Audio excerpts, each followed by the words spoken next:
मेरे प्यारे देशवासियों, मन की बात में श्रोताओं को क्या पसंद आता है, ये आप ही बेहतर जानते हैं। लेकिन मुझे मन की बात में सबसे अच्छा ये लगता है कि मुझे बहुत कुछ जानने, सीखने और पढ़ने को मिलता है। एक प्रकार से परोक्ष रूप से आप सबसे जुड़ने का अवसर मिलता है। किसी का प्रयास, किसी का जज्बा, किसी का देश के लिए कुछ कर गुजर जाने का जुनून, ये सब मुझे बहुत प्रेरित करते हैं, ऊर्जा से भर देते हैं। हैदराबाद के बोयिनपल्ली में एक स्थानीय सब्जी मंडी किस तरह अपने दायित्व को निभा रही है, ये पढ़कर भी मुझे बहुत अच्छा लगा। हम सब ने देखा है कि सब्जी मंडियां में अनेक वजहों से काफी सब्जी खराब हो जाती है। ये सब्जी इधर-उधर फैलती हैं, गंदगी भी फैलाती हैं। लेकिन बोयिनपल्ली की सब्जी मंडी ने तय किया कि हर रोज बचने वाली इन सब्जियों को ऐसे ही फेंका नहीं जाएगा। सब्जी मंडी से जुड़े लोगों ने तय किया, इससे बिजली बनाई जाएगी। बेकार हुई सब्जियों से बिजली बनाने के बारे में शायद ही आपने कभी सुना हो। यही तो इनोवेशन की ताकत है।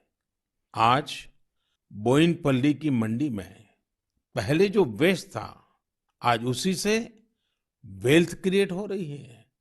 यही तो कचरे से कंचन बनाने की यात्रा है। वहां हर दिन करीब 10 टन वेस्ट निकलता है। इसे एक प्लांट में इकट्ठा कर लिया जाता है।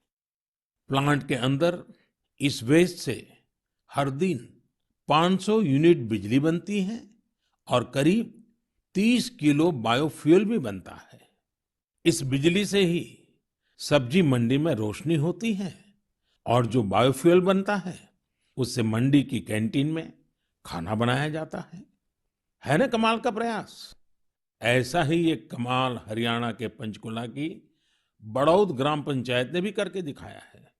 इस पंचायत के क्षेत्र में पानी की निकासी की समस्या थी। इस वजह से गंदा पानी इधर-उधर फैल रहा था, बीमारी फैलाता था। लेकिन बड़ौद के लोगों ने तय किया, इस वाटर वेस्ट से भी वेल्थ क्रिएट करेंगे। ग्राम पंचायत ने पूरे गांव से आने वाले गंदे पानी को एक जगह इकट्ठा करके फिल्टर करना शुरू किया और फिल्टर किया हुआ ये पानी अब गांव के किसान खेतों में सिंचाई के लिए इस्तेमाल कर रहे हैं। यानी प्रदूषण, गंदगी और बीमारियों से छुटकारा भी और खेतों में सिंचाई भी। साथियों, पर्यावरण की रक्षा से कैसे आमदनी के रास्ते भी खुलते हैं, इसका एक उदाहरण अरुणाचल प्रदेश के तवांग में भी देखने को मिला। अरुणाचल प्रदेश के इस पहाड़ी इलाके में सदियों से मोन शुगु नाम का एक पेपर बनाया जाता है। ये कागज यहाँ के स्थानीय शुगु शेंग नाम के एक पौधे की छाल से बनाते हैं। इसलिए इस कागज को बनाने के लिए पेड़ों को नहीं काटना पड़ता है। इसके अलावा इसे बनाने में किसी केमिकल का इस्तेमाल भी नहीं होता है। यानी ये कागज पर्यावरण के लिए भी सुरक्षित है और स्वास्थ्य के लिए भी। एक वो भी समय था जब इस कागज का निर्यात होता था।